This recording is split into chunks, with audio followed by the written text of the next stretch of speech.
I sat at my kitchen table that Thursday morning, going through my quarterly bank statements.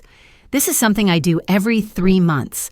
Habit from my mother, she always said, "Linda, know where your money is." The wire transfer caught my eye.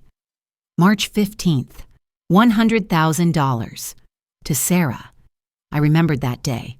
The phone call. Sarah had been crying, her voice shaking.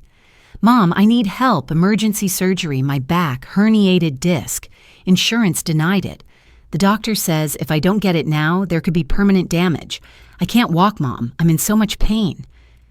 I didn't hesitate. I called the bank, wired the money that afternoon. 2:47 p.m., the statement said. That was 4 months ago. Margaret knocked on my door around 10, 2 cups of coffee in hand like always. We'd had this routine for 2 years now, morning coffee on my balcony before the day started. We sat down. She was talking about her book club's latest pick, some thriller about a missing woman. Then she mentioned she'd run into Sarah at the gym. "She looks amazing," Margaret said, smiling. "That nose job and facelift really took years off her face. She must be so happy with the results." I set my coffee cup down, carefully. It was my mother's china, delicate white with blue flowers. I heard it click against the saucer. "What procedures?" I said, quietly. Margaret blinked. "The plastic surgery. Didn't she tell you? Here, look." She posted all about it on Facebook. She pulled out her phone, scrolled for a moment, turned the screen toward me. Sarah's face filled it, but it wasn't Sarah's face, not the one I knew. Smaller nose, sharper, lifted eyes, forehead smooth as glass, cheeks sculpted, the caption underneath, "New year, new me, so grateful for these amazing results, feeling beautiful, finally." Transformation, rhinoplasty, facelift, best decision ever, worth every penny. Posted 6 weeks ago, May 2nd, 6 weeks after her emergency back surgery. Margaret kept scrolling, more photos, before and after angles, close-ups of her nose, her eyes, comments from friends. "You look 10 years younger." "Best investment ever." "You're glowing." I couldn't speak. I just stared at the phone. "Linda?" Margaret said. "Are you okay?" I looked at the bank statement still on the table. March 15th, $100,000. Medical emergency surgery, the memo line said. Then at the phone, May 2nd, rhinoplasty, facelift, my daughter. There was a photo album on the counter. I'd been looking through it that morning, old pictures from when Sarah was little, 7 years old, gap-toothed, smiling at the camera, before braces, before she cared what she looked like, before everything. I picked up my coffee. It had gone cold. "Linda?" Margaret said again, concerned now. "I need to go," I said. "I'm sorry, I need to think." Margaret left, took both coffee cups with her, said she'd check on me later. I sat at that table for an hour, maybe more, looking at the bank statement. Looking at my phone, I didn't have Facebook, but I created an account right there, found Sarah's page, scrolled through months of posts. March 15th, the day I wired the money, she'd posted a photo at a restaurant, wine glass raised, smiling, caption, "Self-care Sunday, brunch with friends." 1:30 in the afternoon. I'd sent the money at 2:47. If she was in emergency pain, pain so bad she couldn't walk, pain requiring immediate surgery, how was she having brunch an hour before? $100,000. Medical emergency, she'd said. Life or death, she'd said. I didn't ask questions. I didn't ask for proof. I didn't ask to see medical records or talk to her doctor. I just sent the money. Because that's what mothers do. That's what I thought mothers do. I'm 68 years old, retired high school English teacher, taught for 30 years at Lincoln High, freshman composition mostly. My husband Robert died 6 years ago, heart attack. He was only 62. One day he was fine. The next day, gone. I sold our house 2 years after he died. Too big. Too many memories. Downsized to a 2-bedroom condo in Riverside Estates. Unit 3D. It's quiet, clean, manageable. Just me. My financial situation was comfortable. Not wealthy, but comfortable. I had my teacher's pension, about $3,200 a month. I'd inherited some money when my mother passed 3 years ago, about $75,000. And the house sale gave me another $75,000 after paying off the mortgage. $150,000 total in savings. That's what I had. I'd been careful with it. Robert always said, "Linda, you're too generous." Maybe he was right.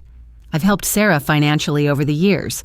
$32,000 for college when her student loans fell through. I worked double shifts tutoring after school for 2 years to cover it. $15,000 for the wedding when Kevin's parents refused to contribute. That was my vacation fund, gone. $8,000 for their emergency roof repair. I'd been saving for a new car. $5,000 for IVF treatments that didn't work. 3 rounds. 3 times I said yes without hesitation. Smaller things too. Car insurance premiums when she was broke. Groceries delivered to their house when she claimed they couldn't afford food. Legal fees when she wanted to fight a traffic ticket.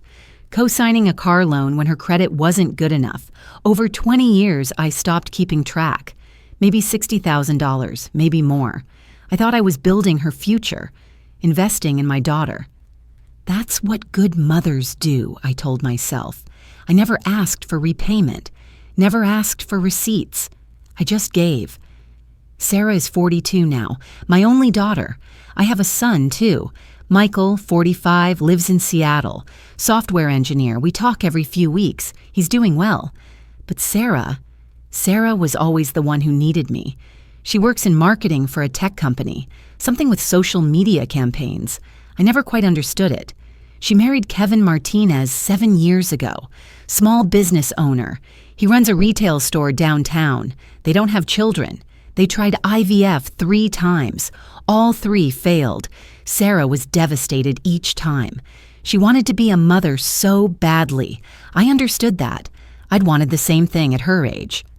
The phone call came 4 months ago, March 15th, a Thursday, around 2 in the afternoon. Sarah was crying. I could barely understand her through the sobs. "Mom, I need help. Please, emergency surgery, my back, herniated disc. I can't walk. I'm in so much pain. The doctor says if I don't get it now, there could be permanent damage. I might never walk normally again." "What?" I said. "When did this happen?" "Yesterday." I lifted. Something heavy at work, something popped. "Mom, the pain is unbearable. I went to the ER. They did an MRI. The doctor says I need surgery immediately." "What about your insurance?" "They denied it." Her voice broke. "They're calling it elective, pre-existing condition or something. I don't understand, but Mom, I can't afford this. The surgery is $100,000. Kevin and I don't have that kind of money. Our savings are gone from the IVF. We have debt. I don't know what to do." I didn't hesitate. "I'll help you," I said. "Let me call the bank." "Mom, are you sure? That's so much money. You're my daughter. If you need surgery, you need surgery. I'm not going to let you be in pain." I called my bank. Wired the money that afternoon. $100,000. My mother's inheritance. Most of it. Gone in one transaction. But Sarah needed me. My child was suffering. What else could I do? I watered the plants on my balcony that evening. Geraniums mostly. My mother's favorite. The terracotta pots were still warm from the afternoon sun. As I poured water from the watering can, my hands shook slightly. I blamed the weight of the can. But I knew it wasn't the can. It was the money. $100,000. The largest amount I'd ever given anyone. But it was for surgery. For my daughter's health. It was worth it. Margaret and I met at book club 2 years ago when I first moved to the condo complex. She lives in Unit 3B, just 3 doors down from me. 70 years old. Widow like me. Her husband died of cancer 8 years ago. She was a nurse for 40 years before she retired. Sharp, observant, kind. Every morning at 7, Margaret knocked on my door with 2 cups of coffee from the pot she'd already brewed. We'd sit on my balcony for 20 minutes before the day started. Rain or shine, it was routine, predictable, safe. We'd talk about books, about our kids, about nothing important and everything important. She had a son too, Danny, 38, always asking to borrow money. She'd mentioned once that he'd asked for $5,000 for business expenses. She'd given it to him. He hadn't paid her back. "But he's my son," she'd said, shrugging. "What else can you do?" I'd nodded. I understood completely. There was a photo on my mantle, Sarah at her college graduation, cap and gown, beaming smile. 20 years ago now. I'd been so proud that day. Paid off the last tuition bill the week before, worth every double shift. I dusted the frame with my sleeve as I walked past that evening. The glass was cold. After Sarah's surgery, she'd posted on Facebook about her recovery. Taking time to heal, self-care is so important. Grateful for this journey. Photos of her at home, resting on the couch, looking peaceful. I didn't think much of it. She was recovering from major surgery. Of course she needed rest. Looking back now, I should have noticed. The photos didn't show a back brace, no visible pain medication bottles, no physical therapy equipment. Just Sarah looking relaxed, happy, taking selfies. But I didn't question it. I trusted her. That's what mothers do. Sarah had always struggled with her appearance. High school was brutal for her. Kids called her Big Nose Sarah because of her prominent nose. She came home crying more times than I could count. I told her she was beautiful. I meant it. But teenagers don't listen to their mothers. They listen to the cruelty. The IVF failures made it worse. After the third round didn't work, she told me something I've never forgotten. We were sitting in my car outside the fertility clinic. She was crying. "If I can't create life," she said, "what's the point of this body? I look in the mirror and I hate what I see. I'm a failure in every way." I tried to comfort her, tried to tell her she wasn't a failure, but she wouldn't hear it. Something had broken in her after that. Kevin wasn't always kind to her.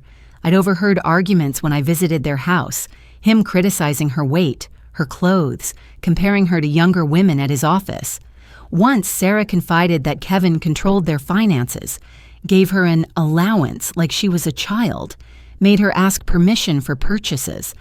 I told her that wasn't normal, that wasn't healthy. She defended him. "He's just practical. We have debt. Someone has to manage the money." I dropped it. She was 42 years old, a grown woman. She'd made her choices. I couldn't interfere in her marriage. But I wondered sometimes, did Kevin pressure her? Did he make her feel worthless? Did he push her toward desperate decisions? Maybe. But that didn't excuse what she'd done. Both things could be true. I made tea that night after Margaret left. Earl Grey, Sarah's favorite when she was a teenager. We used to sit at this kitchen table, steaming mugs between our hands, talking about everything. College applications, career dreams, her wedding plans. I poured one cup, just one. The second mug stayed in the cupboard. I sat there as the tea cooled, thinking about all the times I'd said yes, all the times I'd given money without asking questions, all the times I'd trusted her completely. $100,000. Medical emergency, she'd said. But the photos on Facebook told a different story. A story about rhinoplasty and facelifts, about transformation and self-love, about procedures that cost exactly $100,000. My daughter had called me crying, told me she couldn't walk, told me she needed emergency surgery or she'd have permanent damage. And I'd believed her. Every word. Because that's what mothers do. We believe our children. We give them everything we have. We sacrifice without counting the cost. I just never imagined the cost would be the truth. I couldn't sleep that night. I lay in bed staring at the ceiling. 2 a.m, 3, 4. The numbers wouldn't leave my mind. $100,000. Rhinoplasty, facelift, emergency back surgery. None of it made sense. At 5:30, I gave up. Got out of bed. Made coffee, sat at my kitchen table with my laptop. I Googled herniated disc surgery cost. The results loaded. $20,000 to $40,000, most sites said. Maybe $50,000 for complex cases. But $100,000? That number appeared nowhere. I tried different searches. Emergency spinal surgery cost. Back surgery price United States. herniated disc surgery without insurance. Same results, 20 to 50,000, not 100. I called Sarah's insurance company at 9 a.m. when they opened. I pretended to be checking on my own coverage, asked general questions about spinal surgery coverage. The representative was helpful. Medically necessary spinal procedures are typically covered, ma'am. Herniated disc surgery, if a doctor deems it necessary, that's covered under most plans. Pre-authorization required, but we don't usually deny those. What if you did deny it? We'd send a formal letter explaining why. The patient could appeal. But honestly, we rarely deny necessary spinal surgery. Too much liability. I thanked her, hung up. Sarah said insurance had denied her surgery, called it elective, but the insurance company just told me they rarely deny necessary spinal surgery. Something wasn't adding up. I thought about calling Sarah, asking directly, but something stopped me, a feeling in my gut. If I asked, she'd have an answer ready. She'd explain it away, make it make sense. I needed more information first. Margaret had shown me Sarah's Facebook posts yesterday, the transformation photos, the hashtags about rhinoplasty and facelifts. But I didn't have Facebook myself. I'd only seen what Margaret showed me on her phone. I created an account, Linda Smith. No profile photo, just a blank account. I found Sarah's page. It was public, everything visible. I scrolled back through months of posts. February 20th, 3 weeks before she'd called me crying about emergency surgery, she'd posted, "Finally taking the leap. Consultation day tomorrow. So excited to invest in myself. Sometimes you just have to do what makes you happy." Comments from friends. "You go, girl. You deserve this. Can't wait to see the results." March 15th, the day she called me, the day I wired $100,000, she'd posted at 1:30 in the afternoon. A photo at Riverside Cafe, wine glass raised, avocado toast, smiling. Caption, "Self-care Sunday brunch with the girls, life is good." I'd sent the money at 2:47 p.m. If she was in emergency pain so severe she couldn't walk, pain requiring immediate surgery that very day, how was she having brunch with friends an hour before? My hands shook as I scrolled. I set the laptop down, stood up, walked to the window. Outside, someone was mowing their lawn. The sound was steady, methodical, normal. The world continuing like nothing had changed. But inside my condo, inside my head, everything had tilted. I picked up my phone, called Sarah. She answered on the third ring. "Hey, Mom, how are you?" Her voice was bright, cheerful, normal. "Hi, honey," I said. "How are you feeling after the surgery?" "Oh, great, so much better. The back pain is completely gone. I can walk normally again. It was definitely worth it." "That's wonderful," I said carefully. I was thinking, maybe I could see the medical records for my files, tax purposes. Silence, just for a second. Then, tax purposes? I gave you quite a bit of money. My accountant mentioned I might need documentation for my records. Mom.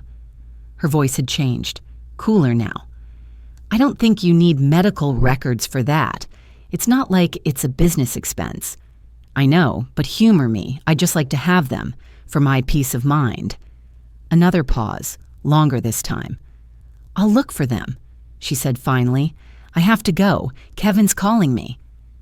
The line went dead. 10 minutes later, a text arrived. "Mom, I'm hurt that you don't trust me. After everything we've been through, everything you've done for me, now you're questioning me?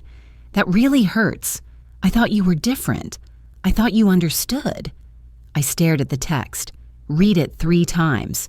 She was turning this around, making me the problem, making me feel guilty for asking a simple question. I didn't respond. That afternoon, I remembered something. 3 months ago, Sarah had visited me, stayed for a weekend. She'd used my old laptop. Hers was broken, she said. She needed to check her email for work. I still had that laptop. I rarely used it anymore.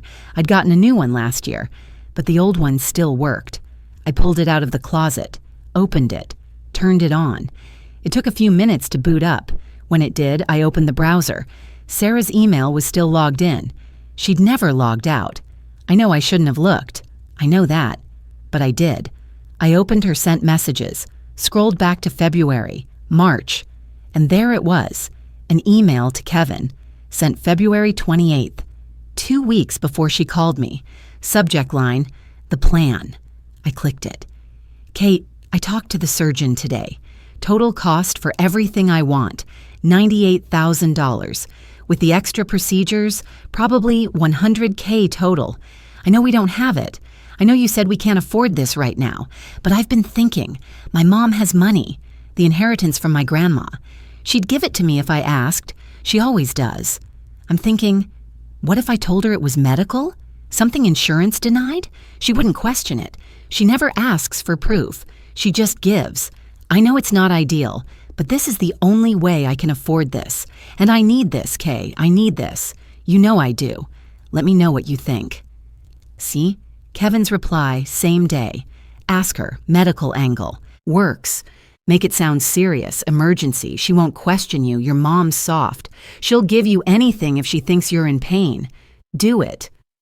I had to read it twice, 3 times. They'd planned it, together. 2 weeks before Sarah called me crying. This wasn't a mistake. This wasn't desperation in the moment. This was calculated, premeditated, a con. My daughter and her husband had sat down and planned how to steal from me. I sat there with the laptop open, staring at those emails. The room felt too small, too quiet. I couldn't breathe right. I took screenshots, saved them to a USB drive, closed the laptop, made coffee. My hands were shaking so badly, I spilled grounds on the counter. I cleaned them up, methodically, 1 grain at a time. The coffee brewed. I poured a cup, watched it cool, didn't drink it. That evening, I looked through Sarah's Facebook again. This time, I knew what to look for. February 20th. Finally taking the leap. Consultation day tomorrow. That was her cosmetic surgery consultation, not a back doctor, a plastic surgeon. March 15th. Brunch photo at 1:30 p.m., 2:47 p.m. I wired $100,000 for her emergency back surgery. April 3rd. Recovery mode, taking time to heal and focus on self-care. May 2nd. New year, new me, so grateful for these results. GR rhinoplasty, facelift, transformation. The timeline was clear, undeniable.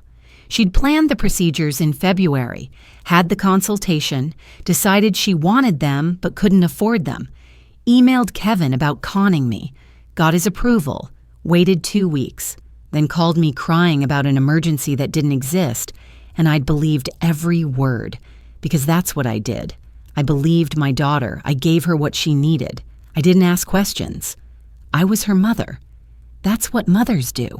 But what she did, lying to me, manipulating me, stealing my mother's inheritance to buy a new face, what do we call that? I sat in my living room as the sun set. The light changed from gold to pink to purple to dark.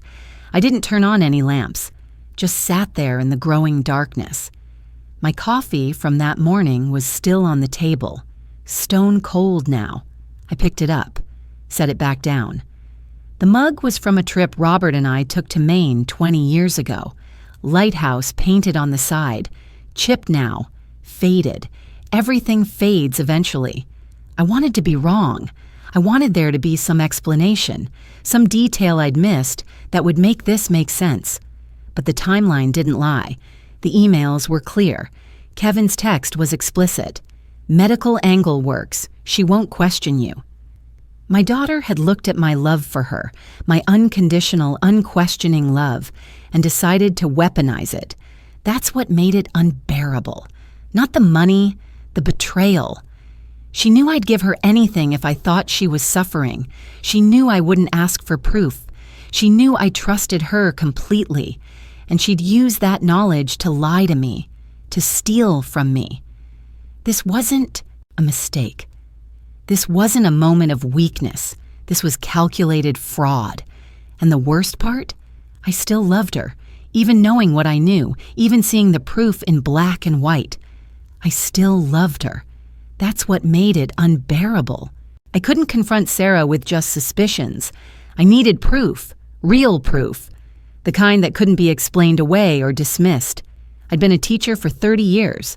I knew how to build a case, how to document, how to organize information so it told a clear story. So that's what I did. I cleared my kitchen table completely, pushed aside the salt and pepper shakers, the small vase with dried flowers, the stack of unopened mail. I needed space. Then I started gathering everything. I spread the bank statements across the table. 3 months' worth. January, February, March. My account balance in February, $147,000. March 15th, 2:47 p.m., wire transfer, $100,000 to Sarah Martinez. Memo line, medical emergency surgery, spinal. My account balance in April, $47,000.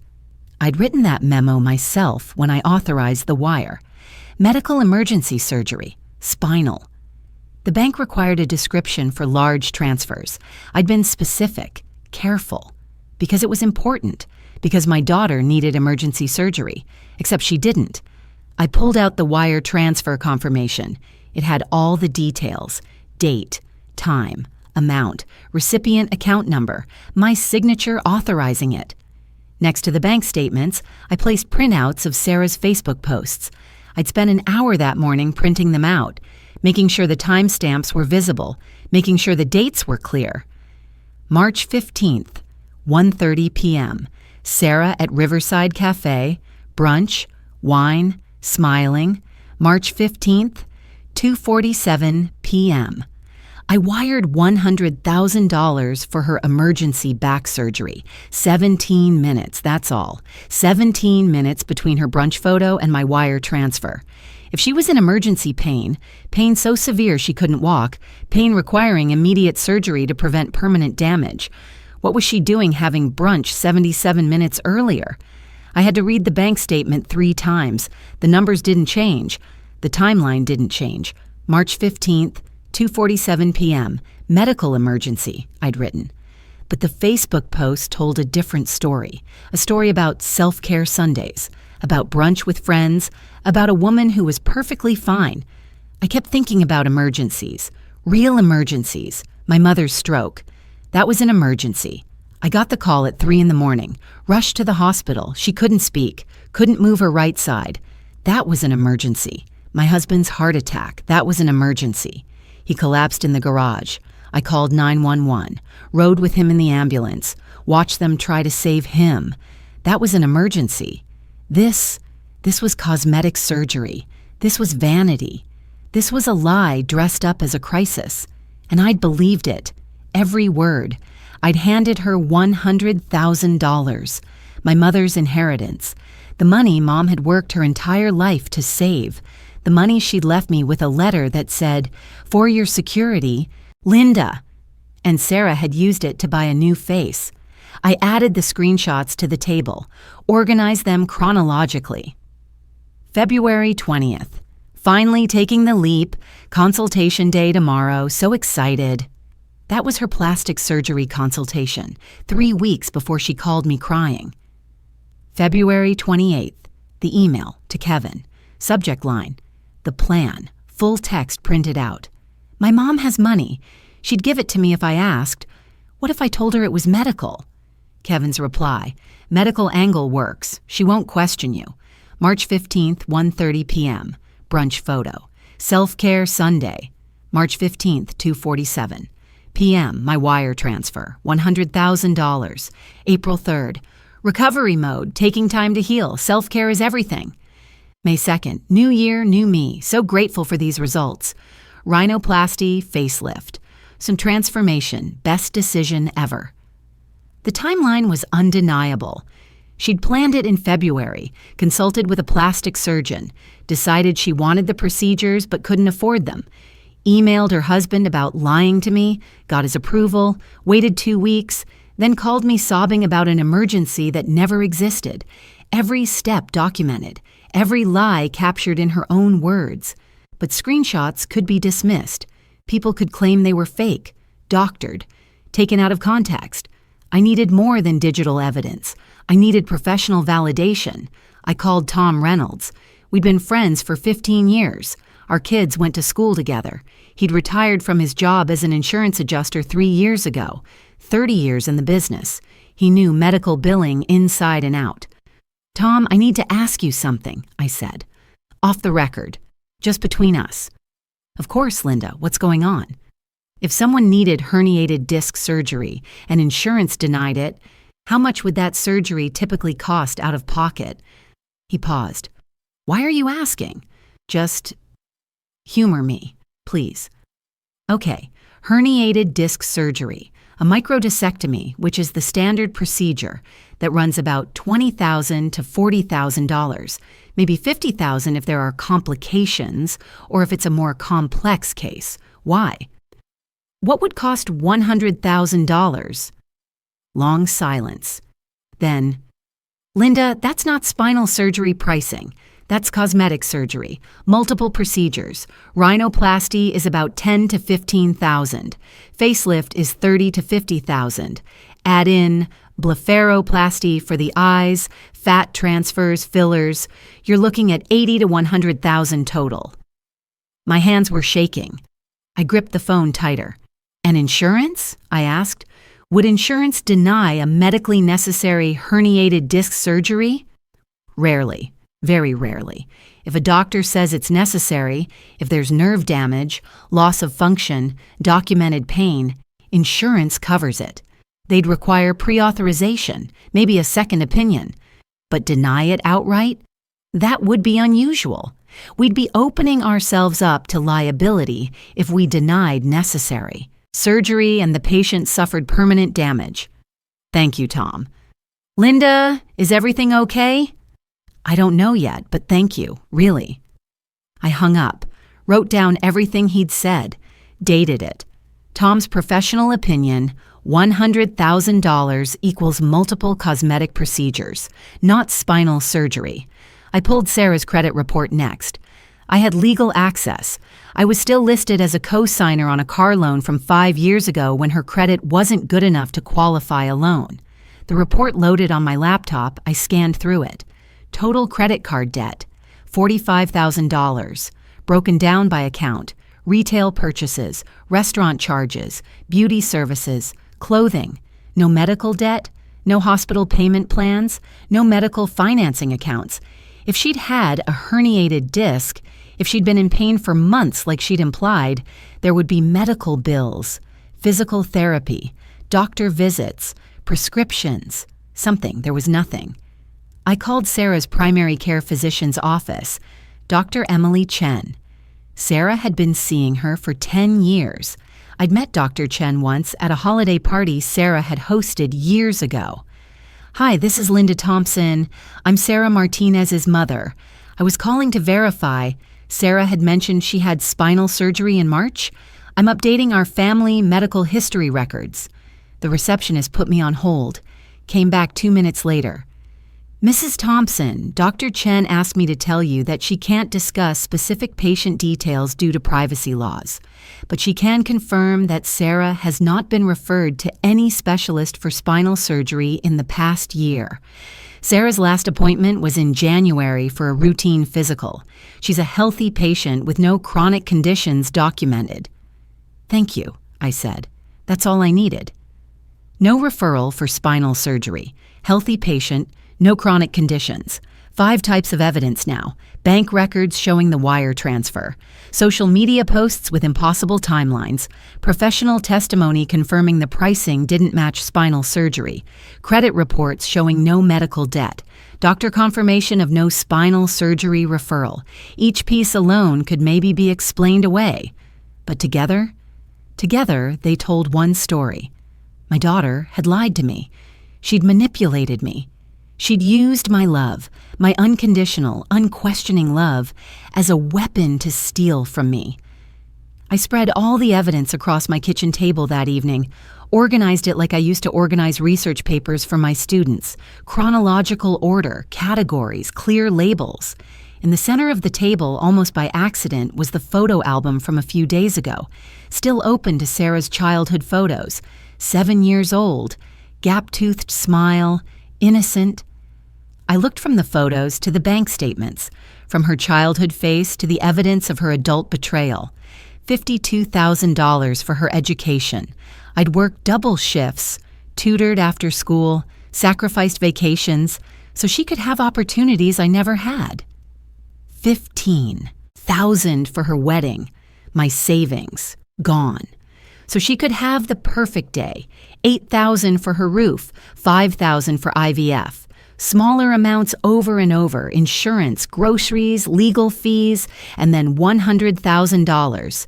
The big one, my mother's inheritance. The money that was supposed to be my security, my future, all of it.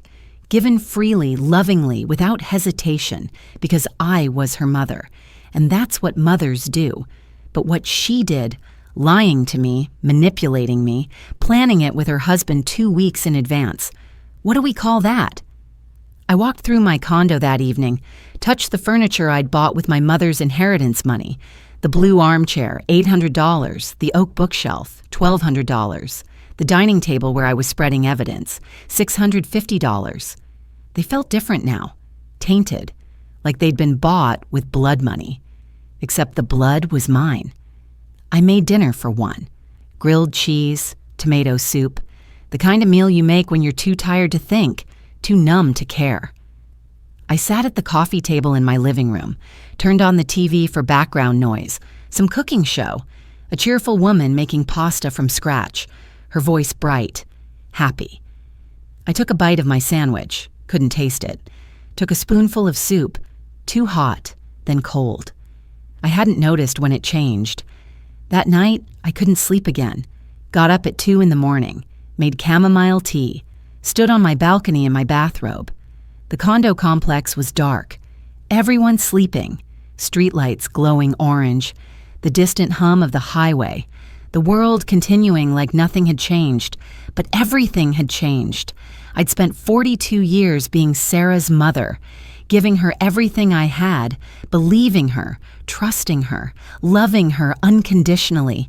And she'd looked at that love, that complete, unquestioning love, and decided to use it, to weaponize it, to turn it into a tool for theft. That's what I couldn't get past, not the money, the betrayal. The evidence was clear now, undeniable. 5 different types, 5 different sources. Bank records, digital posts, professional testimony, credit reports, medical confirmation. I had the proof. But what was I supposed to do with it? By the time I finished organizing everything, I had a folder, a thick one, labeled Sarah, March 2024. Evidence sorted, documented, time-stamped, ready. Ready for what? I wasn't sure yet. But I knew one thing. I couldn't pretend anymore. I couldn't unsee what I'd seen. I couldn't unknow what I knew. My daughter had stolen from me, planned it, executed it, succeeded, and I'd handed her the money with a smile, with love, with trust. That woman in those childhood photos, that little girl with the gap-toothed smile, I'd loved her unconditionally. I'd given her everything. But the woman who'd taken $100,000 from me, I didn't know her at all. Maybe I never had. I sat in Susan Chen's waiting room Friday morning, early, 7:30 a.m. The receptionist hadn't even arrived yet. The office manager let me in. She recognized me from my initial phone consultation earlier in the week. I'd been awake since 3, made coffee in the dark, sat at my kitchen table watching the sky change from black to gray to pale blue, drinking cup after cup, waiting for courage. I was about to hire a lawyer to sue my daughter. My daughter. The words didn't sound real. Even thinking them felt wrong, unnatural, like saying them out loud would break something fundamental about who I was. But what was the alternative? Pretend I didn't know? Pretend those emails didn't exist? Pretend the timeline made sense? Pretend $100,000 was just gone? I couldn't unknow what I knew now. The waiting room was cold, air conditioning set too high. I wrapped my cardigan tighter. The receptionist had offered me coffee when I called to schedule this appointment. I'd said yes on the phone, but now, sitting here, I couldn't drink another cup. My hands were already shaking. I looked at my watch. 7:45. My appointment was at 8. 15 minutes. But I couldn't sit here anymore. I couldn't just wait.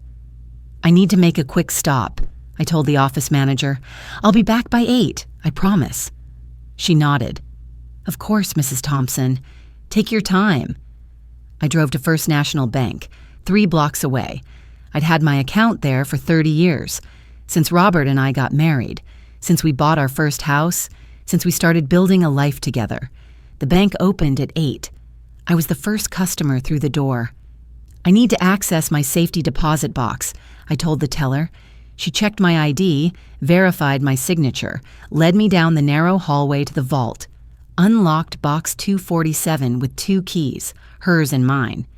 Take your time, she said. Just press the button when you're done.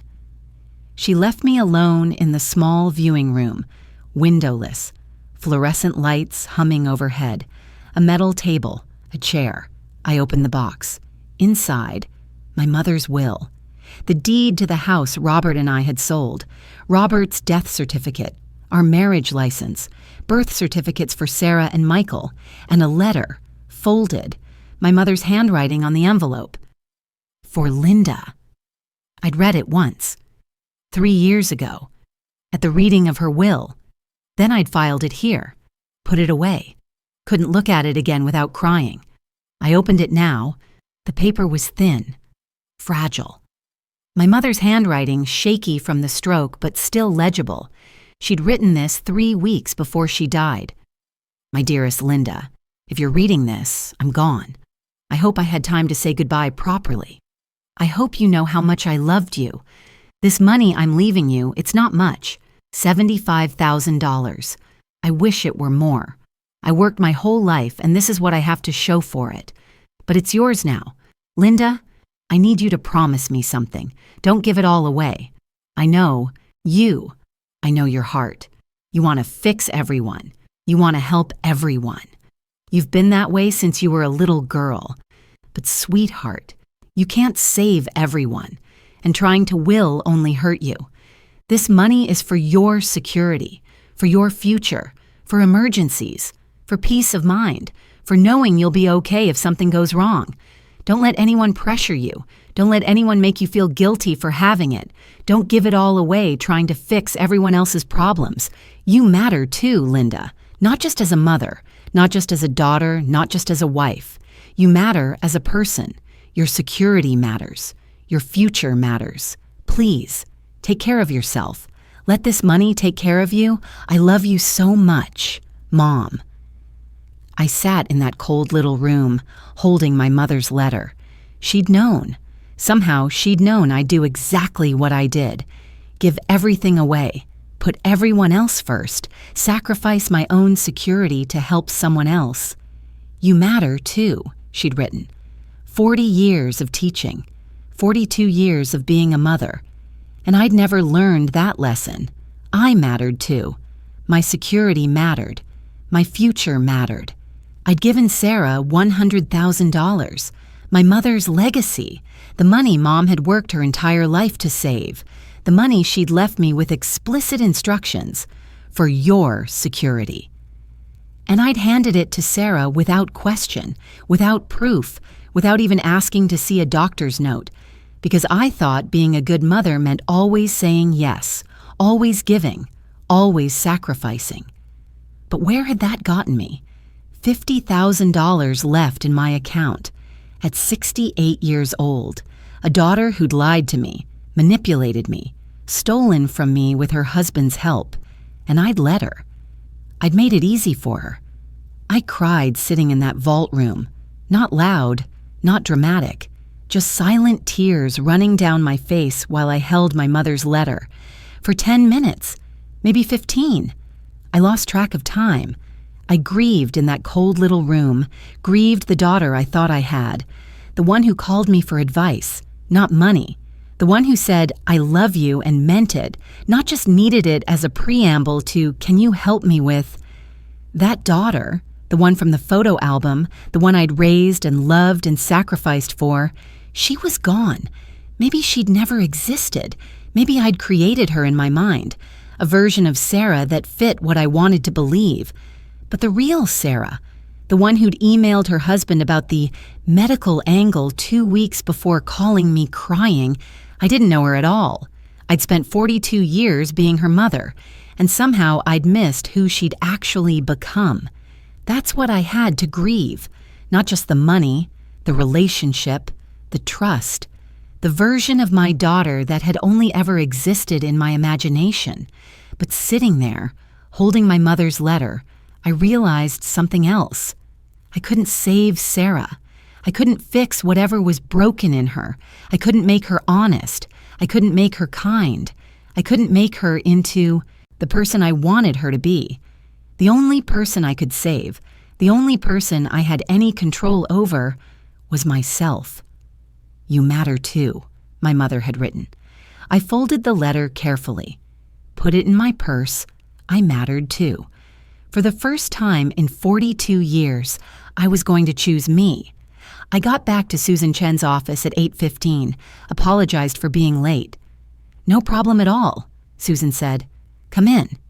Her office was calm, professional, diplomas on the wall, family photos on her desk, 2 teenage kids, smiling.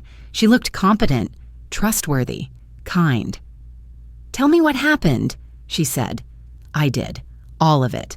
The phone call 4 months ago, the wire transfer, the discovery, the Facebook posts, the emails between Sarah and Kevin planning it, the 5 types of evidence I'd gathered.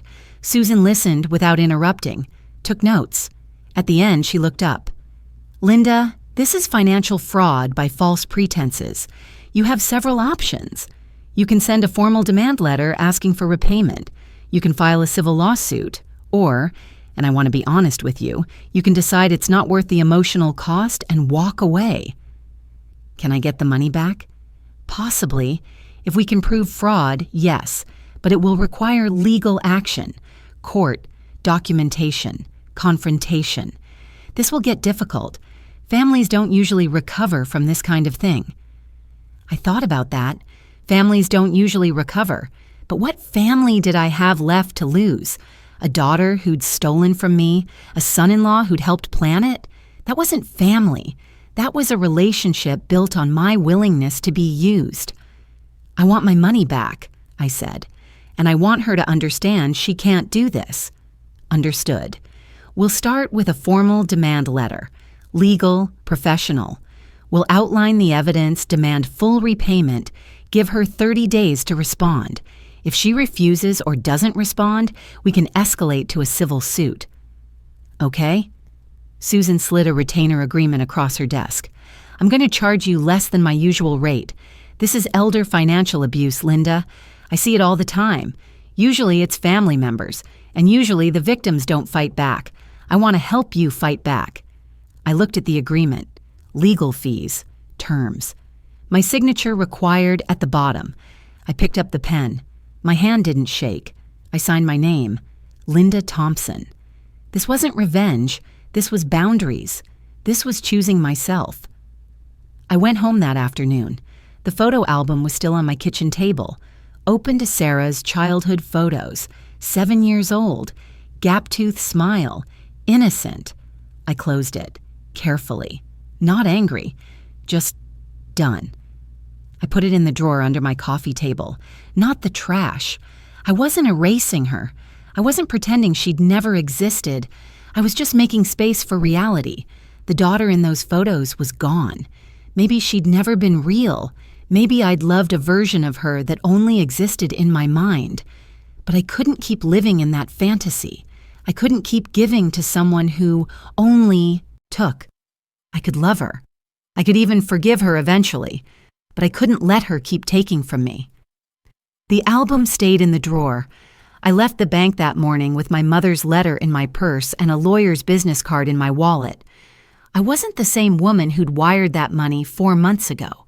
That woman trusted blindly. That woman said yes to everything. That woman thought being a good mother meant giving everything away. This woman, this version of me, sitting in Susan's office, signing that retainer agreement, she was going to ask questions. She was going to set boundaries. She was going to demand respect, even if it cost me my daughter. Because sitting in that vault, holding my mother's letter, I'd realized something. I'd already lost her. The daughter I thought I had, the one I'd raised and loved and sacrificed everything for, she'd never existed. Not really. I'd created her in my imagination. A daughter who was grateful, honest, kind, who loved me for who I was, not what I could give her. But the real Sarah, the one who'd planned this fraud with her husband, who'd called me crying with a rehearsed lie, who'd taken my mother's inheritance and bought a new face, that Sarah was a stranger to me.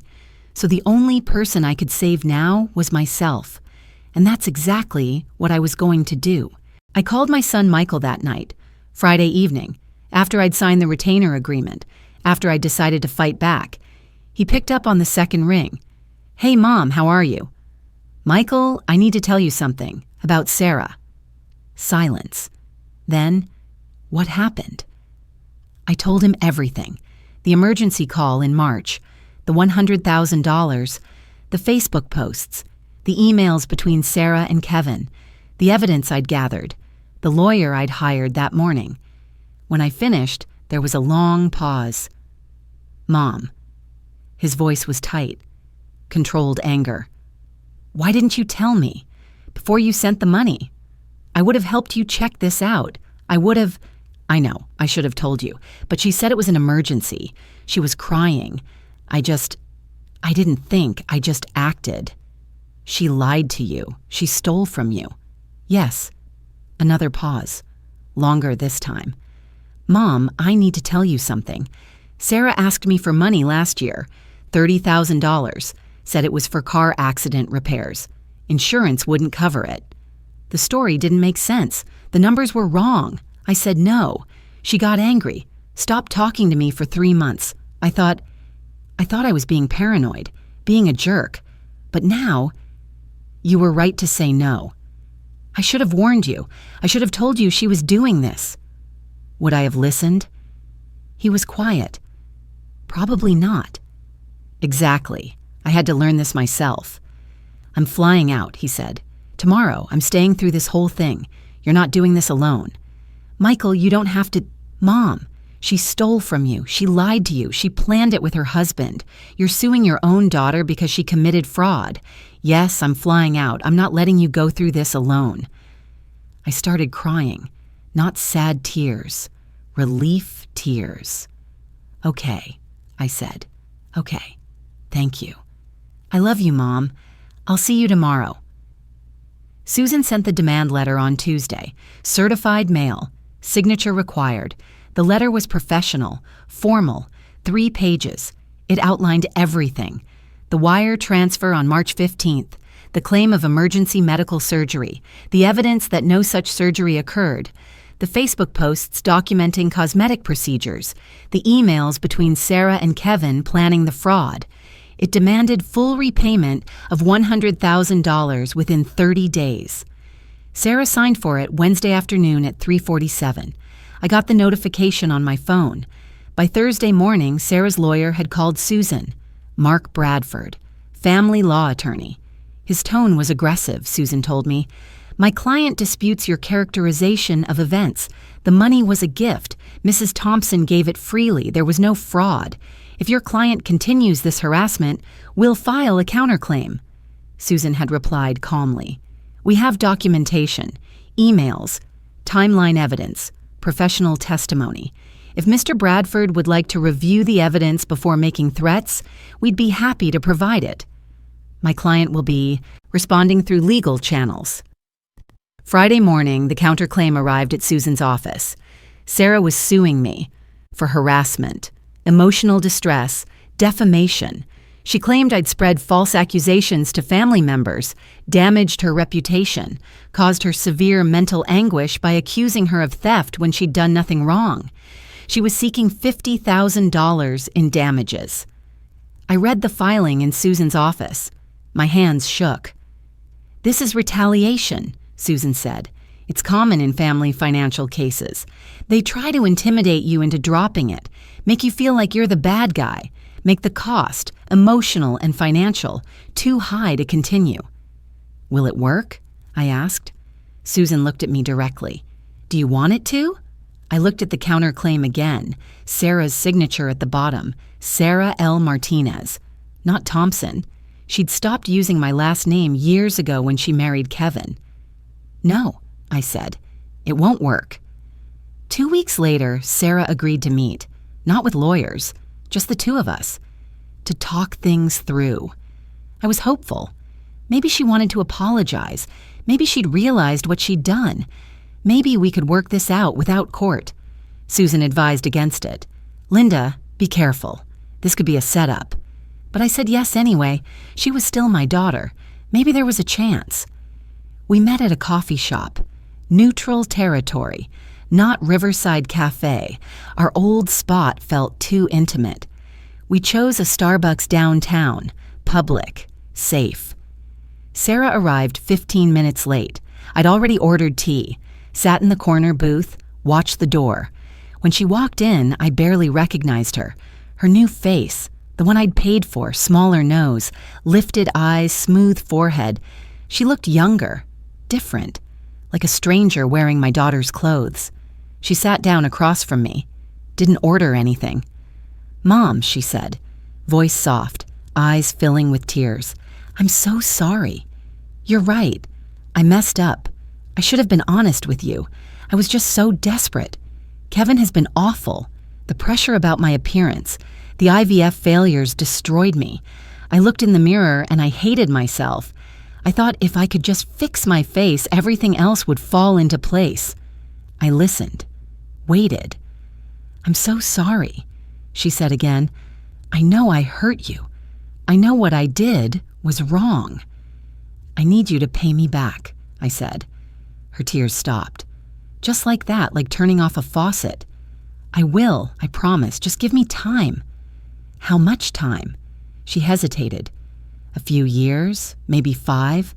We're still paying off debt from the procedures, and Kevin's business is struggling, but I'll pay you back, I promise. Sarah, I'm 68 years old. I don't have a few years to wait. That money was my retirement, my security, my mother's inheritance. But you're comfortable, right? You have your pension, you have the condo, you're not struggling. I stared at her. That's not the point. Then what is the point? Her voice changed, harder now. You have money, I needed help, you're my mother. Isn't that what mothers do? Help their children? Not by being lied to. I was desperate. You were planning it 2 weeks before you called me. You emailed Kevin about the medical angle. That's not desperation.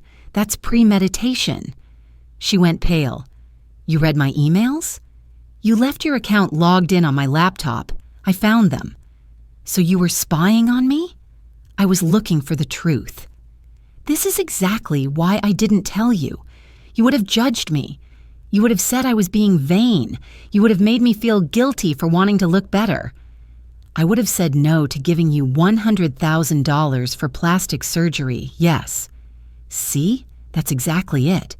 You're so judgmental, so closed-minded. You don't understand what it's like to hate yourself every time you look in the mirror. She stood up, grabbed her purse. I thought you were different, Mom. I thought you'd understand. But you're just like everyone else. You're making this about money when it should be about supporting your daughter. She walked out. I sat there in that Starbucks for 20 minutes. Tea cold, hands shaking. She'd turned it around, made me the villain, made my request for repayment, for the money she'd stolen through fraud, sound unreasonable, selfish, cruel. And for a moment, just a moment, I almost believed her. Then I remembered the emails, the timeline, the planning, and I remembered my mother's letter. You matter too, Linda. I left $20 on the table for the tea I hadn't drunk. I walked out. Over the next week, Sarah's campaign began. She blocked my number, blocked me on Facebook, told family members I was harassing her over a gift I'd freely given. My sister Carol called. Linda, what's going on? Sarah says you're suing her? Over money you gave her for surgery? It wasn't surgery. It was plastic surgery. And she lied about it being an emergency. But you gave it to her, right? You can't ask for gifts back just because you regret giving them. It wasn't a gift. It was fraud. Linda, she's your daughter. Family forgives. I hung up. I couldn't explain it anymore. People who hadn't seen the evidence, who hadn't read the emails, who hadn't watched me piece together the timeline, they didn't understand. And I couldn't make them understand without showing them everything, without violating Sarah's privacy, without making this even messier. So I stopped trying to explain. Sarah posted on Facebook. I saw it through Margaret's phone. Some people can't handle seeing others succeed, even family, grateful for my real support system. Boundaries, toxic people, choosing myself. The comments, stay strong, you don't need that negativity. Family should support, not tear down. She was controlling the narrative, making herself the victim, making me the villain, and it was working. 3 weeks after the demand letter, I fainted. Thursday afternoon, I was standing in my kitchen pouring coffee, and the room tilted. Just tilted, like the floor dropped out from under me. I woke up on the floor. Margaret was there, using her key, calling 911. Linda! Oh my God, Linda, can you hear me? I'm okay, I said, but I wasn't. The ambulance came. The ER was cold and bright. Too many beeping machines, too many questions. Blood pressure, 180 over 110, dangerously high. The doctor was young, kind. Mrs. Thompson, are you under stress? I laughed, weak but genuine. You could say that. They kept me overnight for observation, gave me medication, monitored my heart. Michael flew in the next morning, came straight from the airport to the hospital. Mom. He sat beside my bed, held my hand. I'm not letting you do this alone anymore. I'm staying through the whole thing until this is resolved. Michael, you have work. I took leave, unpacked leave. I'm staying, Mom. You're not going through this by yourself. I cried. Relief, tears again. Someone was protecting me. Someone was taking care of me, for once. That weekend, Michael helped me sort through old photos. We sat on my living room floor, boxes of pictures spread around us, decades of memories. What are we doing? Michael asked. Dividing what's Sarah's from what's family history, I said. He understood immediately. We made 2 piles, Sarah's baby photos, her childhood pictures, her graduation. Those went in a box labeled Sarah. Family photos with all of us, holiday gatherings with my parents, Michael's childhood. Those stayed with me. She can have these if she wants them, I said, taping Sarah's box closed. But this... I held up a photo of my mother holding newborn Michael. This stays with us. Michael nodded. Mom, you raised me to be honest, to have integrity, to treat people with respect. You did good with me. Sarah's choices aren't your failure. Then why does it feel like failure? Because you loved her, and she took advantage of that love. That's not your fault, that's hers. We finished sorting in silence. The box labeled Sarah sat by the door, ready to be given back to her.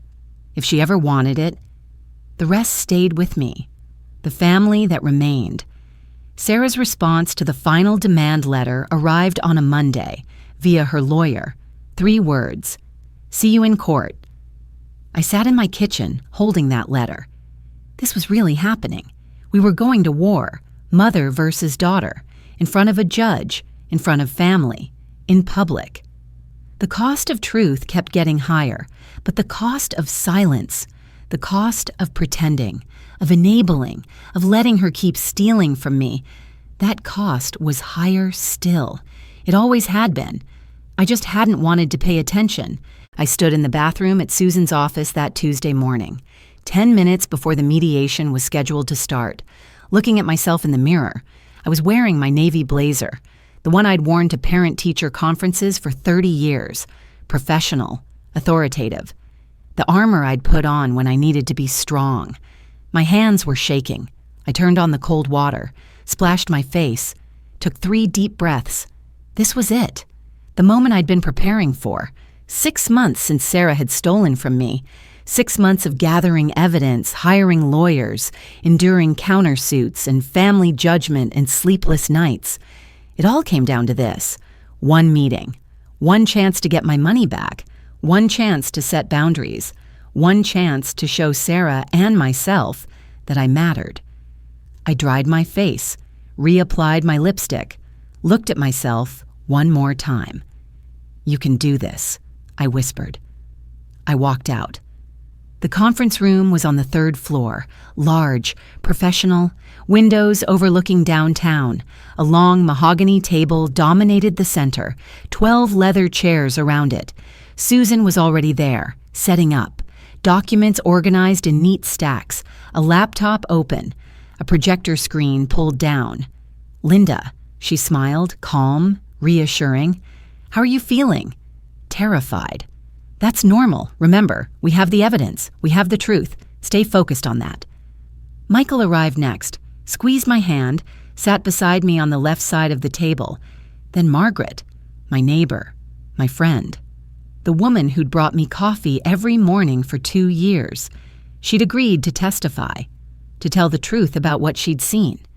"I'm here for you," she whispered. Tom Reynolds joined us by video call. His face appeared on the projector screen. My insurance friend, the expert who'd validated that $100,000 was cosmetic surgery pricing, not spinal surgery. Susan sat at the head of the table, me on her left, Michael beside me, Margaret next to him, 3 empty chairs on the right side, for Sarah, Kevin, their lawyer, Mark Bradford. On the table between us, 5 manila folders, each labeled financial records, digital evidence, professional testimony, credit analysis, medical documentation. The evidence, 6 months of work, organized, documented, ready. At 10 a.m. exactly, the door opened. Sarah walked in first, wearing a cream dress, hair perfectly styled, makeup flawless. Her new face, the one I'd paid for, looked expensive, polished, like a stranger. Kevin followed, tall, gray suit, confident walk. He didn't look at me.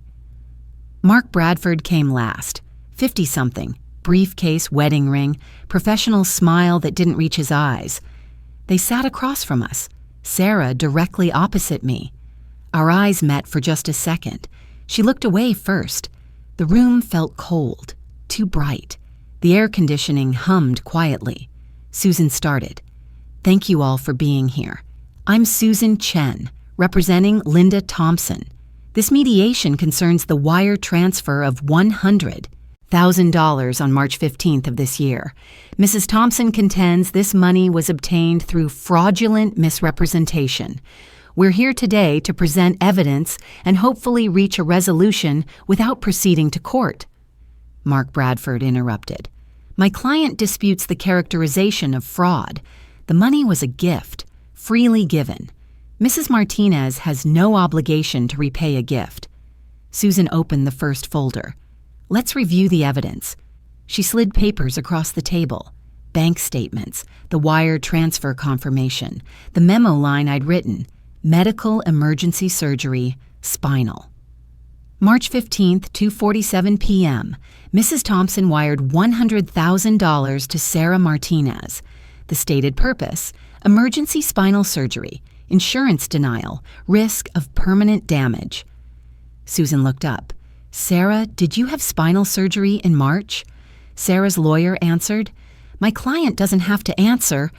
"No," Sarah said quietly. "I didn't." The room went silent. Susan continued. "Did you tell your mother you needed emergency spinal surgery?" "I needed help. I was in pain." "That's not what I asked. Did you tell your mother you needed emergency spinal surgery?" Sarah looked at Kevin, then at her lawyer, then down at the table. "Yes, but you didn't need spinal surgery." "No." Susan opened the second folder, digital evidence, printed Facebook posts, screenshots with dates and timestamps clearly visible. February 20th, 3 weeks before the emergency call. You posted, "Finally taking the leap. Consultation day tomorrow." Susan slid the printout across the table. That was a cosmetic surgery consultation, correct? Sarah nodded. Please answer verbally for the record. Yes. Susan laid out more papers. The timeline. February's consultation post. March 15th at 1:30 p.m., the brunch photo. March 15th at 2:47 p.m., the wire transfer. April's recovery posts. May's transformation reveal.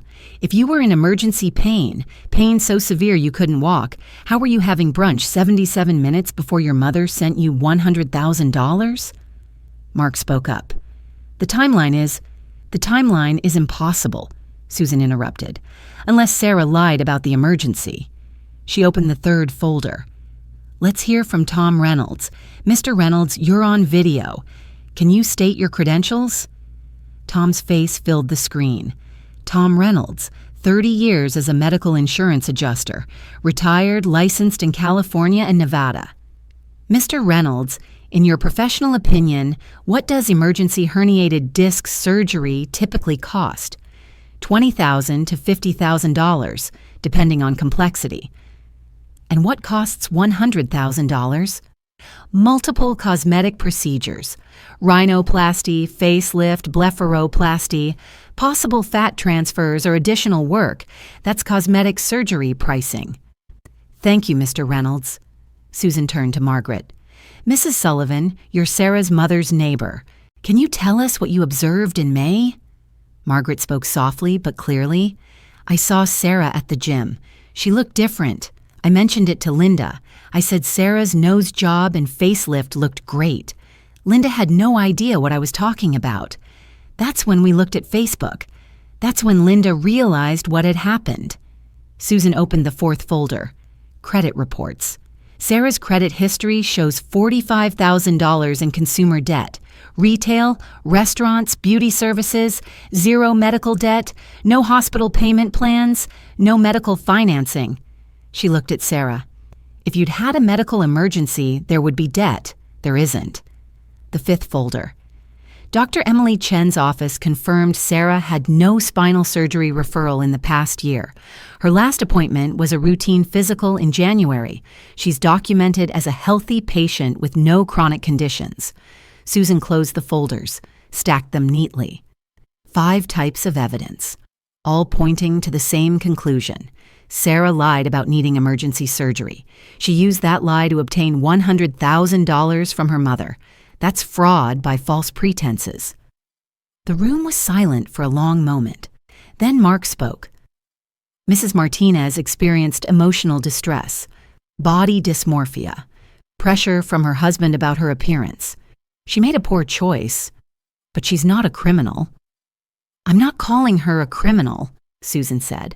I'm asking for repayment of the money obtained through fraud, $100,000 plus interest. Sarah started crying. Real tears this time. Not manipulation, just breaking. I'm sick, she said.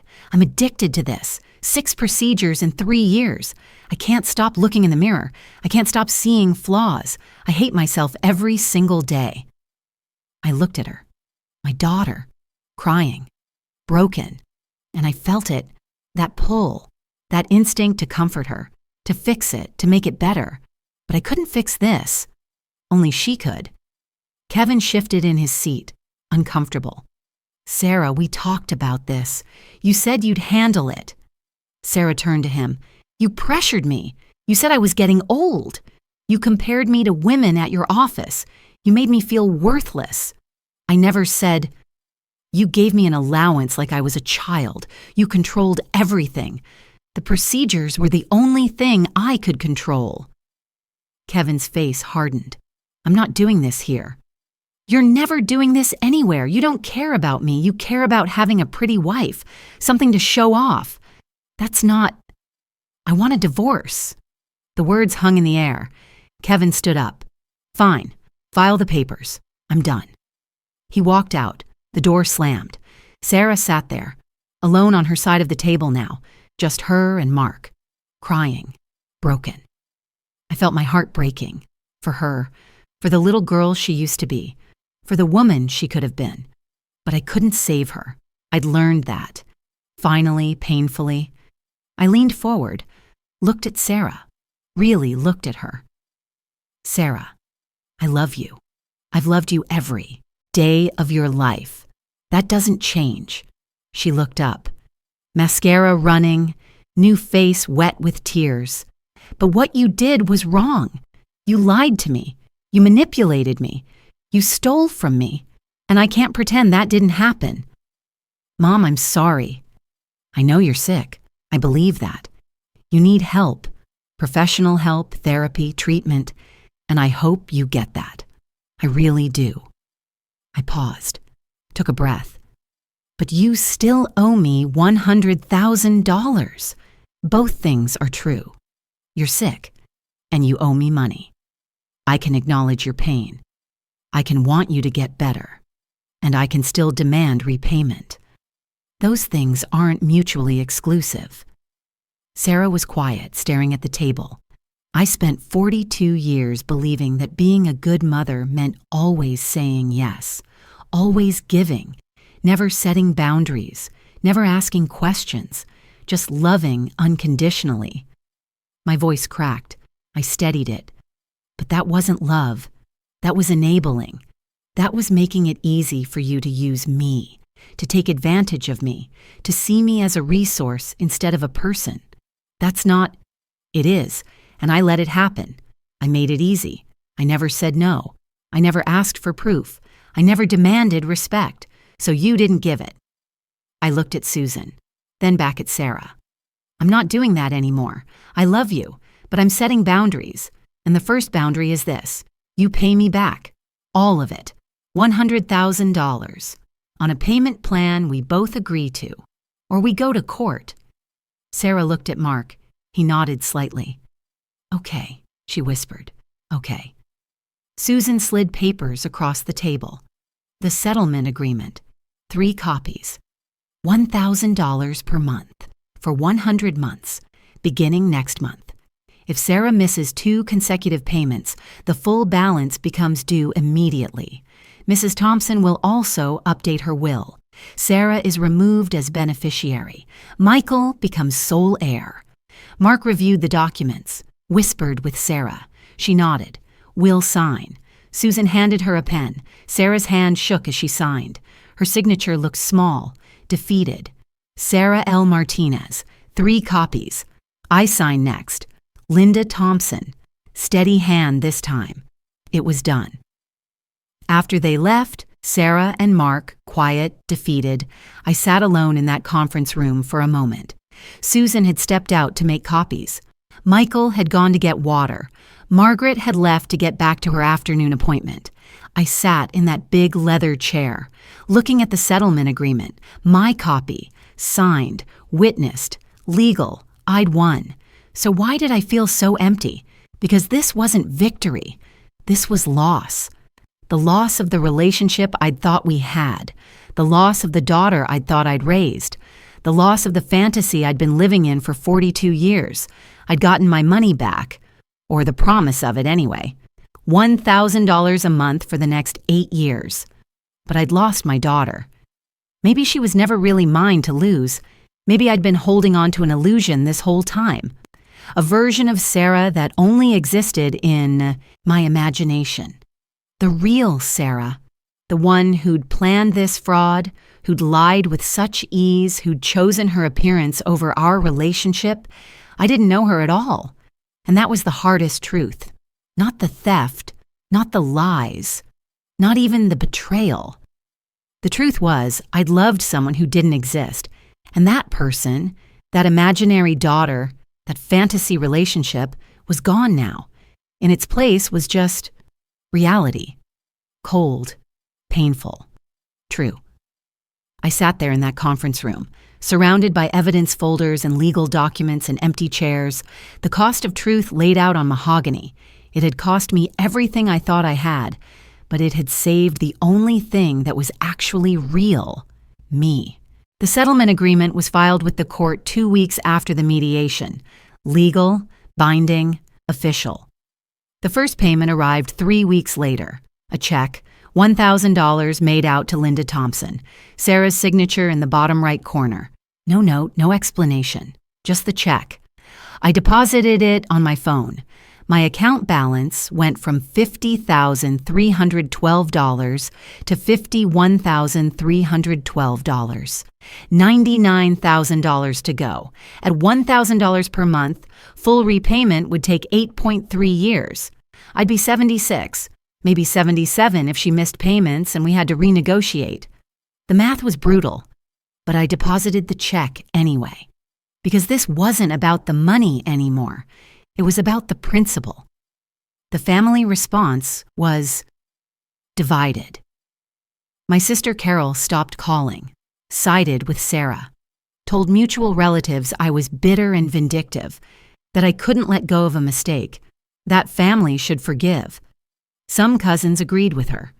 Christmas card list got shorter that year, but others understood.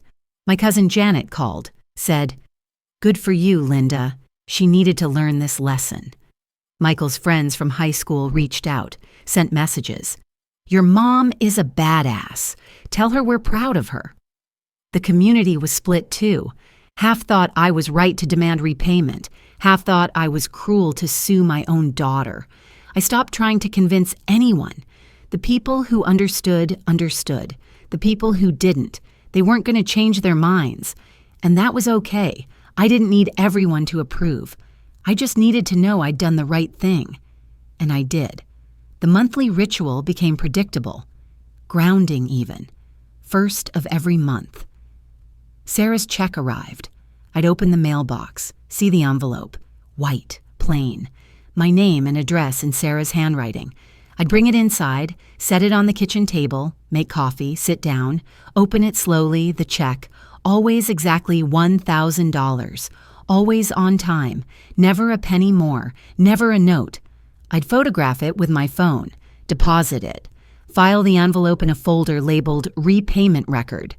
Then I'd update my spreadsheet. 99,000, 98,000, 97,000.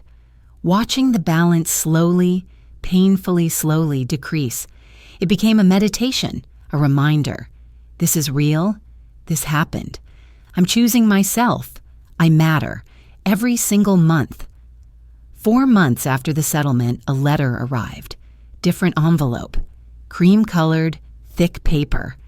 My name written carefully in Sarah's handwriting. I sat at my kitchen table, looked at it for a long time before opening it. Inside, 3 pages. Handwritten. Blue ink. "Mom, I don't know if you'll read this.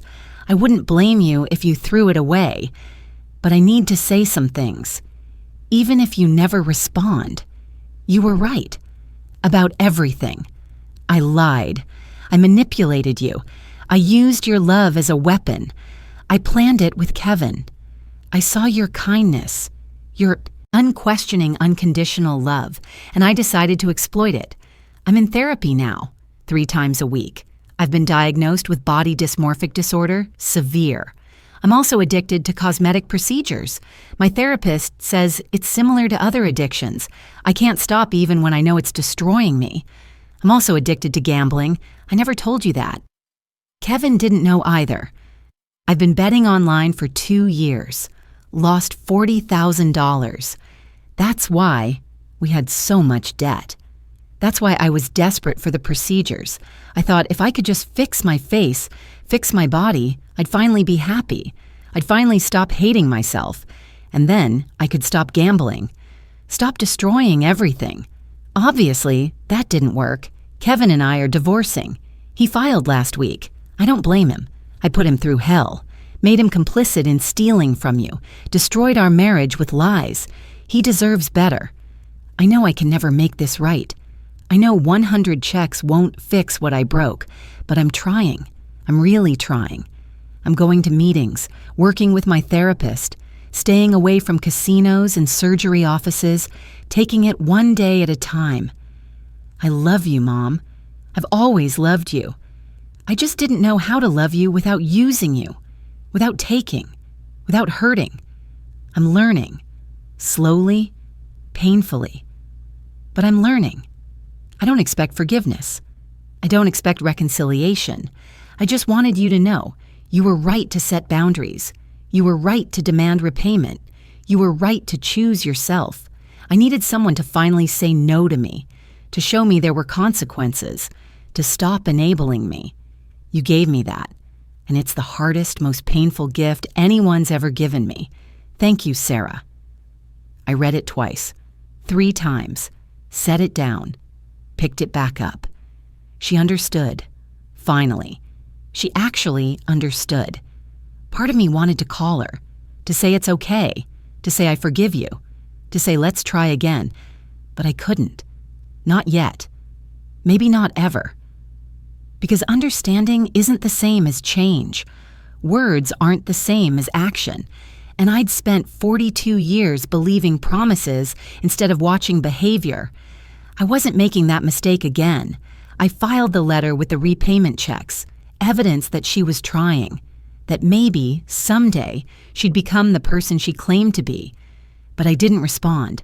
The checks kept coming. That was enough.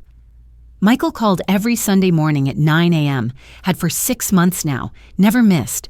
We'd talk for 20 minutes, sometimes about Sarah, mostly about other things, his work, my garden, books we were reading, normal things. He sent $300 a month, too, deposited directly to my account. For groceries, he'd said the first time. I'd cried. Not because I needed it, though I did, because someone was finally taking care of me. You raised me right, Mom, he'd said during one of our Sunday calls. You taught me integrity, respect, boundaries. Sarah's choices aren't your failure. They're hers. And my choices. The fact that I want to help you, support you, be there for you, those are mine. You did good. I kept those words close, on hard days, when the doubt crept in, when I wondered if I'd been too harsh, too unforgiving, too cold. Michael reminded me I'd done good. At least with one child, I'd done good. Margaret and I still had coffee some mornings, not every day like before, but Tuesdays and Fridays, 7 a.m. on my balcony. She'd learned something from watching me, she said. Her son Danny had asked her for money again, $5,000 for business expenses. I said no, Margaret told me, voice proud, strong. I told him I love him, but I'm not giving him money without a business plan, without documentation, without proof it's real. What did he say? He got angry, called me selfish, hung up on me. I'm sorry. Don't be. You taught me something, Linda. Love doesn't mean saying yes to everything. Sometimes love means boundaries. Sometimes it means protecting yourself so you have something left to give. We clinked our coffee mugs together, 2 widows in their late 60s, learning, finally, that we mattered too. Susan sent me a card 2 months after the settlement, handwritten note inside. Linda, I wanted you to know you were one of the strongest clients I've ever represented. What you did, standing up to family, demanding accountability, choosing yourself, most people can't do that. They give in, they enable, they sacrifice themselves until there's nothing left. You didn't. You fought back, and you won. I'm proud to have represented you. Susan. I put the card on my refrigerator, next to Michael's photo, next to a postcard Margaret had sent me from her niece's wedding in Colorado. Evidence that I had people, support, allies. Not everyone had abandoned me. The people who mattered, the people who really mattered, they'd stood by me. That was enough. Tom Reynolds and I stayed in touch, email mostly. He checked in every few weeks, asked how I was doing, if the payments were coming on time, if Sarah was holding up her end. You did the right thing, he wrote once. I see this all the time in my work. Family members who steal from seniors, who manipulate their parents, who count on guilt and love to keep them silent. Most victims never fight back. You did. You're an example. I didn't feel like an example. I felt tired, broke, alone sometimes. But I'd chosen truth. And truth had consequences, some painful, some permanent, but at least they were real. The consequences for Sarah were significant. Financially, she was paying me $1,000 a month, plus her own bills, her divorce lawyer, her therapy costs. She'd had to take a second job, weekends at a retail store, 42 years old, working retail to pay back the money she'd stolen. Relationally, she'd lost Kevin, lost half the family, lost me, lost the trust of anyone who'd heard the full story. Personally, she was in intensive therapy, attending addiction meetings, facing the reality of her disorders, trying to rebuild herself from the ground up. Was it enough punishment? Some people thought so. Some thought she'd gotten off easy. I didn't think about it in terms of punishment anymore. She was facing consequences, learning accountability, building a different life. What she did with that opportunity, that was up to her. I updated my will the week after the settlement, made an appointment with an estate lawyer, removed Sarah as beneficiary, made Michael sole heir. It felt strange, final, like closing a door. But I couldn't leave my estate. My remaining savings, my condo, my pension, whatever was left when I died, to someone who'd stolen from me, even if she was my daughter, even if I loved her. Love and boundaries could coexist. They had to. I also set up a trust, protected my assets, made sure Michael had access if something happened to me, made sure no one could manipulate me again. I downsized too. The condo was too big for one person, too many memories, too expensive to maintain. I moved to a smaller place, 1 bedroom, top floor, better light, lower rent, less space for ghosts. The photo album stayed boxed in my closet. I didn't throw it away, but I didn't look at it either. Sarah's childhood was in that box, the daughter I'd thought I had, the memories that felt true at the time, but looked different now. Maybe someday I'd open it again. Maybe not. For now, it stayed closed. The bank statements, the evidence, the wire transfer, the timeline, those stayed filed. Repayment record folder, growing thicker every month, 1 check at a time, legacy protected, boundaries set, truth preserved. Some nights I sat on my balcony, the new one, smaller but sunny, and thought about what I'd gained and lost. Lost $100,000, most of it anyway, still being repaid slowly. Lost my daughter, the relationship anyway, the version I'd believed in. Lost some family, some friends, some respect in certain circles. Lost the comfort of pretending, the ease of enabling, the familiar patterns, but gained my self-respect, my boundaries, my voice. Gained Michael's respect, Margaret's friendship, Susan's admiration. Gained the knowledge that I could choose myself, that I didn't have to give everything away, that I mattered too. Gained truth. Painful, complicated, real. Was it worth it? Most days, yes. Some days I wasn't sure, but I couldn't go back. I couldn't unknow what I knew. I couldn't unchoose myself. The checks kept coming. First of every month, $1,000, 99 payments to go, then 98, then 97. Each one a reminder. This is real. This happened. I chose myself, and I'd keep choosing myself. Every month, every check, every boundary, because that's what I'd learned, finally, at 68 years old. I mattered too, and that was worth fighting for. 6 months after the settlement, I'm still here, still standing. My account balance sits at $57,000, up from $50,000 after Sarah took the $100,000. 7 payments received, 93 to go. I live in a smaller apartment now. 1 bedroom, top floor, better light. The photo album stays boxed in the closet. The repayment checks arrive first of every month. I deposit them, update my spreadsheet, move forward. I'm rebuilding. It's not the life I planned at 68, but it's mine. Some days are hard. I think about the daughter I thought I had, the relationship I believed in, the version of myself who said yes to everything. Most days I'm okay. I water my plants. Geraniums on the new balcony, still my mother's favorite. I tutor ESL students twice a week at the senior center. I have coffee with Margaret on Tuesdays. Michael calls every Sunday. I'm not healed, but I'm good. My will is updated. My trust is protected. My boundaries are clear. I've started volunteering at the senior center, helping other seniors understand financial abuse, recognize the warning signs, find the courage to say no. 3 women have told me my story gave them permission to set boundaries with their own families, to stop enabling, to choose themselves. Margaret said it best. Love doesn't mean saying yes to everything. Sometimes it means protecting yourself so you have something left to give. My support network is small but solid. Michael, Margaret, the women from Garden Club, my ESL students who bring me homemade food and call me Teacher Linda. I have people, not everyone, but the right people.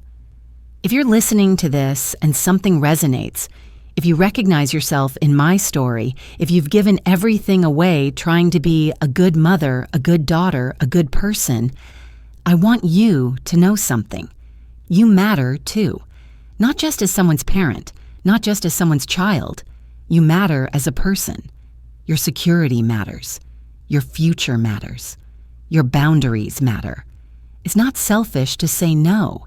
It's not cruel to demand respect. It's not vindictive to expect accountability. It's self-preservation, and you deserve that. The checks keep coming. Payment 14 arrived yesterday. $1,000, Sarah's signature. No note. I deposited it. $86,000 to go. People ask if I'll ever forgive her, if we'll ever reconcile. Maybe. Someday. When she's done the work. When she's proven change through action, not just words. But forgiveness doesn't mean forgetting. And reconciliation doesn't mean going back to who I was. The woman who gave everything, asked nothing, accepted lies as love. That woman is gone. In her place is someone new, someone with boundaries, someone who knows her worth, someone who understands that love without respect isn't love at all. I'm Linda Thompson. I'm 68 years old. I gave my daughter $100,000 for medical bills. She used it for plastic surgery, and I'm still standing. That's my story, and I'm proud of it.